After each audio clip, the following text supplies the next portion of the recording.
एक बार की बात है, कैलाशपुर गांव में एक खाली जमीन पड़ी हुई थी। उस जमीन के अंदर एक भयंकर चुड़ैल रहा करती थी।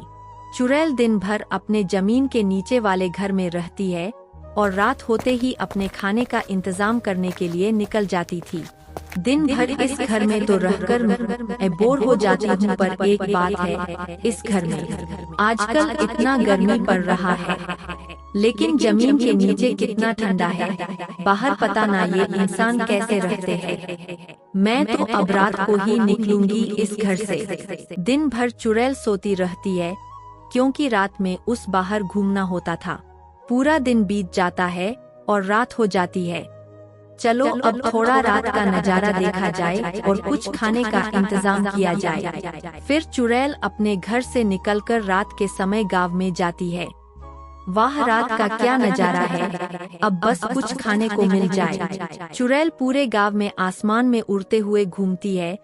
तभी चुड़ैल को एक पेड़ के नीचे एक जानवर दिखाई देता है। वाह, आज क्या किस्मत है, अब यही जानवर मेरा भोजन बनेगा। फिर चुड़ैल उतरकर उस जानवर के पास आती है और उसे मारकर खा जाती है। खाने के बाद चुड़ैल रात भर घूमती है। अब कुछ देर में सुबह होगी, मुझे अब चलना चाहिए। सुबह होने से पहले चुड़ैल अपने घर में चली आती है। कैलाशपुर गांव में ही सुंदरलाल प्रॉपर्टी डीलर का काम करता था। सुंदरलाल काफी अमीर था, उसके पास कई गाड़ियां थी। उसके फैमिली में उसकी पत्नी और एक बेटा रोहन था। रोहन अच्छे से पढ़ लिखकर कुछ अच्छा करें, इसलिए सुंदरलाल उसे हॉस्टल में डाल दिया था। एक दिन सुंदरलाल की पत्नी रामवती सुंदरलाल के पास आती है और बोलती है, रोहन के पापा, मुझे थोड़ा शॉपिंग करना था, चलिए ना थोड़ा करवा दीजिए। कुछ दिनों में छठ पूजा भी आने वाला है। कुछ साड़ियाँ और कुछ लेना है, और माँ जी के लिए भी साड़ी लेना है। अरे तो रामवती माँ को ही लेकर चली जाओ, पैसे मेरे नाम से लिखवा देना, मैं शाम को जाऊंगा तो दे दूंगा।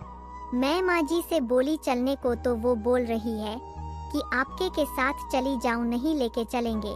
अरे चलूंगा क्यों नहीं, पर आज एक प्रॉपर्टी का डील करना है, यही कहीं जमीन है। आज मैं वही जाऊंगा तो तुमको कल लेकर चलूंगा, क्यों, क्या कहती हो? अब जब आपका काम है तो मैं बोल ही क्या सकती हूँ, जाइए करिए काम, कभी काम से फुर्सत मिला है। रामवती उदास होकर वहाँ से चली जाती है। सुंदरलाल बिजनेस करता था, इसलिए वो रामवती के बातों पर ज्यादा ध्यान नहीं देता और अपने कामों में लग जाता है। फिर कुछ देर के बाद सुंदरलाल के पास एक फोन आता है। हाँ बोलिए, क्या बात है? अरे सुंदर भाई, मैं ये बताने के लिए फोन किया था कि जो वो जमीन हम आज देखने जाने वाले थे ना, वो कैंसिल हो गया, अब कल चला जाएगा।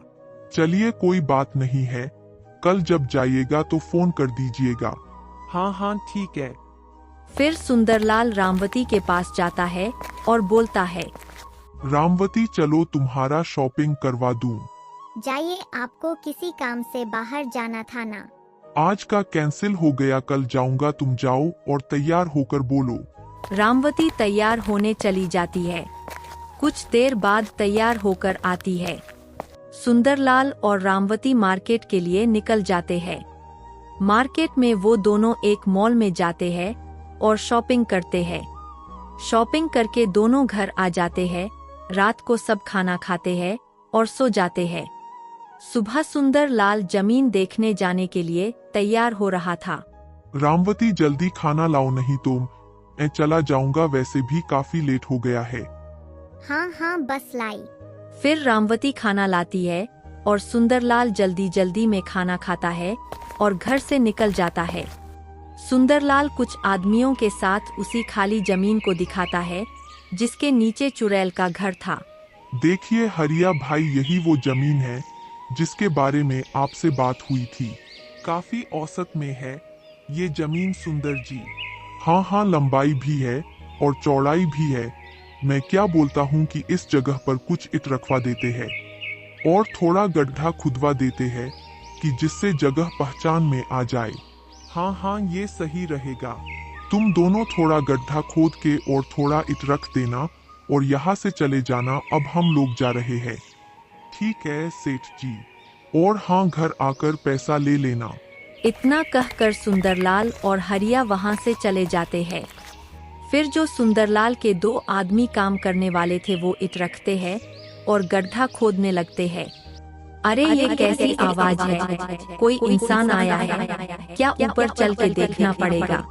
फिर चुड़ैल अपने घर से बाहर आती है तो वो देखती है कि 2 आदमी उसके घर के ऊपर ही गड्ढा खोद रहे थे।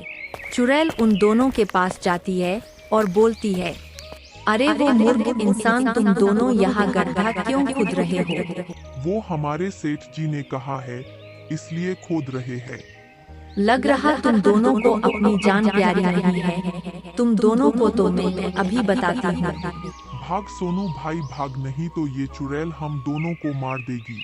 इससे पहले कि वो दोनों भाग पाते चुड़ैल दोनों को पकड़ मार देती है और उसी जगह पर छोड़ देती है। बड़ी आए मेरे घर के ऊपर घर बनाने वाले। उन दोनों को मारकर चुड़ैल सारा ईंट हटाकर वहां से फिर वापस अपने घर में चली जाती है। अगले दिन सुंदरलाल हरिया के साथ वहां आता है तो देखता है कि दोनों काम करने वाले वही मरे पड़े हैं। अरे हरिया भाई ये कैसा हो गया, ये दोनों मर कैसे गए? हाँ सुंदर भाई, ये तो हमें भी समझ नहीं आ रहा है। सुंदर इस बात पर ज्यादा ध्यान नहीं देता और उसी दिन भी 2 काम करने वालों को लगाकर घर चला जाता है। पिछली बार के जैसे ही इस बार भी चुड़ैल दोनों को मार देती है। अगले सुबह जब सुंदरलाल हरिया के साथ आता है तो उन दोनों को भी मारा देख हैरान रह जाता है। आखिर कौन मार रहा है इन सबको? एक काम किया जाए सुंदर भाई, कल भी 2 काम करने वालों को लगा देंगे और फिर छुप जाएंगे और देखेंगे कि आखिर कौन मार रहा है इन सबको। हाँ ये आपने सही कहा, कल ऐसा ही किया जाएगा। अगले दिन सुंदरलाल और हरिया 2 आदमियों को काम पर लगाकर एक पेड़ के पीछे छुप जाते हैं। थोड़ा देखा जाए तो ये सब कर कौन रहा है? हाँ हाँ आप चुप रहिए और देखिए। कुछ ही देर बाद वो दोनों देखते हैं कि जमीन से एक चुड़ैल निकलती है और उन दोनों काम करने वाले आदमियों के पास जाती है। अरे मर गए हरिया भाई, ये तो चुड़ैल है, पर ये जमीन से कैसे निकाली?